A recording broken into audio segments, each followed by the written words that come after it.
In this video, we are going to solve the compile challenge by TryHackMe, which is an easy challenge. It's about reverse engineering, and I think it's a very good way to get to know how to use Ghidra and what decompiling reverse engineering actually means. What is our task? Well, we need to first download a file by clicking the blue button here. This file is called compiled.compiled, and we are going to reverse engineer it in Kali Linux. And our task is to find the password. Well, what password? See you in Kali Linux. As you can see, I imported the file compiled.compiled into my Kali Linux machine, and by clicking Ctrl, Alt, and T, I can start the terminal.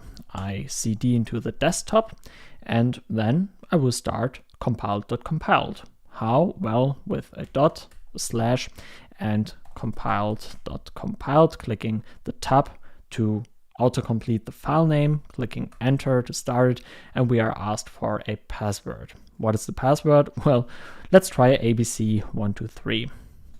Too bad, try again. What does it mean? Well, we just typed the wrong password. Let's try another password. I restart the program and I type ABC12345. Maybe this is the correct password. Enter, and no, try again. So let's try hack me or hack the program. Since it is an easy challenge, maybe strings will help. Strings is a program that helps us finding all the strings in a compiled binary file. Now I type strings, and after that the file name I want to string, which is compiled.compiled. Enter, and as you can see, we have many string fragments here. Okay, we have strings IH. S for noob. Well, maybe it's strings is for noobs.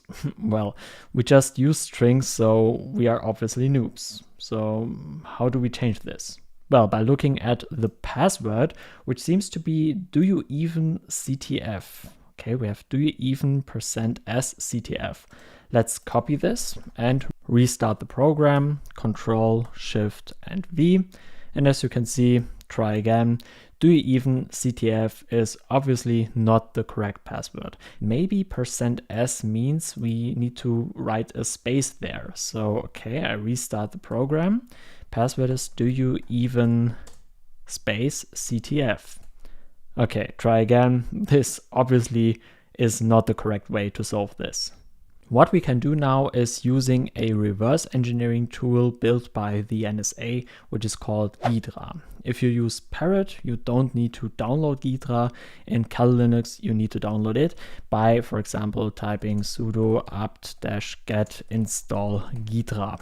Since I'm using Kali Linux on a daily basis, I don't need to download Ghidra again because it's already installed. But if you wonder why Ghidra is not installed on Kali Linux, just type sudo apt-get install Ghidra. To start Ghidra, we simply type the command Ghidra, enter, and Ghidra is starting. This might take a while, so it's the best time to grab a cup of coffee, or if you are like me, not drinking any coffee, a cup of Coke Zero. If you wonder what this cup is, it's from the German intelligence agency.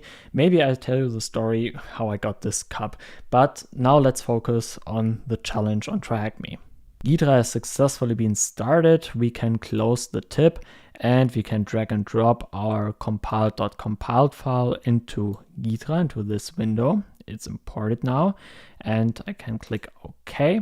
The dragon is eating some bits. Click on OK again, and after that I double click the just imported file compiled.compiled. We click yes to analyze this. We click analyze again, and now we can see the assembly. And if you look here, we have some comments like password, do you even CTF, what we already know. We click just right into this area, and on the right side you can see the C code that has just been translated by Ghidra, which is a human readable representation of the assembly we can see here. Well, let's analyze this function. This is obviously the main function with two variables, an integer ival and a character local_28. It's a container containing 32 bytes. So we can store 32 characters, for example, in this variable local underscore 28. fwrite is used to print out the password prompt. We can just look at the program, compiled.compiled, and as you can see, this password prompt is what we can see here. Okay, after that, scanf is started. This is a function that waits for a user input. We now input the password, which is, for example, ABC123. We type enter, and as you can see, try again is printed out. We can see the message try again twice in this program, here and here. For us, interesting is this part because we want to see the correct output message. We have an if-else statement with a condition, which is ival equals 0. This means if the variable ival is equal to 0, we get the correct message. Otherwise, else, the try again message is printed out. And where is ival defined? Well, directly above in line 15, it's the result of the string compare function, which takes two arguments, the variable local underscore 28 and underscore init. It means that if the local underscore 28 variable has the value underscore init inside, we get the result 0, which is then tested in this condition. And if it's true, well, we get the correct output message. If string compare returns a 0, it means these two strings are equal. And when does the variable local underscore 28 match underscore init? Well, it's defined above here in line 9 with the scanf function.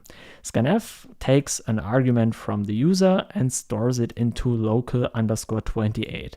But we have something like a %s here. What does it mean? Well, we can try to replicate the functionality of this program to see what's actually stored inside the variable local underscore 28. Therefore, I've written a program which is called pwd.c. I edit it with the program nano. We have a main function, a variable local underscore 28, just like here. We have the printf function that prints out password to the user. Afterwards, the user is asked to type a password, and the result of this is stored into the variable local underscore 28. And after that, I just have another printf output that says Eingabe. This is a German word for input. I just change it to input. And then I take the value of local underscore 28 and print it out on the console. After that, we have a line break and return 0. We simply save the program by clicking Ctrl+S, Ctrl+X to exit the program. And what do we do now? Well, we compile the program using gcc-o. We say the name of the program, which is pwd, and the file we want to compile is pwd.c. Enter, no error message, no warning, very good. Okay, to start the program, just like we started compile.compiled earlier, we say /pwd, enter, we are asked for the password, and I type in ABC123. Well, the input is empty. Interesting. What happens if we type in do you even CTF, just like here? Well, I restart the program, I type do you even %sctf, enter, and as you can see, the input is just everything after do you even, which is %sctf. That is because scanf waits for a string that starts with do you even. Okay, we can check this by restarting the program and typing for example, something like do you even. Even is in capital letters now, and I type %sctf, and then nothing is printed out because the string does not start with do you even. It starts with do you and then capital letters even. If we look further into the code, we can see in line 15 that we string compare the variable local underscore 28, and the result needs to be underscore init. how does this help us solving the challenge? Well, if we look at how we can store a specific value, just like %sctf into the variable local underscore 28, you can see it just needs to start with do you even. That means if we start our program again and type do you even, and then the value we expect string compare to compare with local underscore 28, which is underscore init, type underscore init, we can see that just underscore init is stored into our variable local underscore 28. Let's check our theory by restarting the program compile.compiled and enter do you even underscore init. And as you can see, we get the output message correct. That means we enter this block here after the if statement. The if statement is true, ival equals 0, because string compare is evaluated correctly. It says, well, the strings local underscore 28 and underscore init are the same. And then we get what we want. And that means the challenge is solved. All we need to do now is going back to TryHackMe and enter do you even underscore init as the password, enter, and as you can see, we successfully solved the challenge. If you have any questions, please leave them down below in the comments.